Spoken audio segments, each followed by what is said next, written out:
Það var torsóttur sigur í Smáranum í kvöld fyrir þínar stúlkur í Haugum. Hvað að gerast þið okkur þessu leik? Já, við byrjum svolítið hægt, svona smá, veit ekki, kannski bara landsleikja pásan í okkur ennþá og svo komst við á smá rönn en þær fóru í svæði og það var svona svolítið erfitt. Ertu að brjóta svæði þannig? Já, en við tókum svo leiklega og Baddi skerti þessu kerfunum fyrir okkur, þannig að þetta endaði vel. Við tala hraðaflöpsvörnin ykkar sem var þarna kannski ástæðan, eða svona eina ástæðan fyrir að þér hleyptuð með aftur inn í leikinn og loka mínútunni.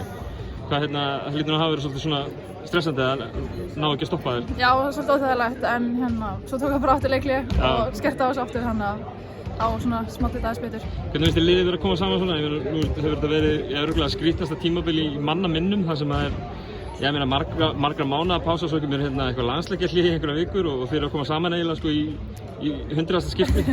Hvernig stemmingin í hópnum?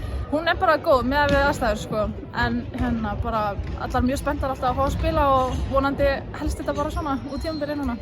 Nýliðar Fjölnis í næsta leik. Ég sagði nú við þjálfarann að Fjölnir ekkert að hafa sér eins og nýliðar í þessari deild, ekki með nýliðar síðust ár. Hvað þurfa að gera til þess að ná í sigur móti þeim? Já, bara koma vel gíraðir leikinn og megum ekki mæta með neitt vannmat. Þeir eru með hörkulið, þannig að það er svona það sem við þurfum að gera.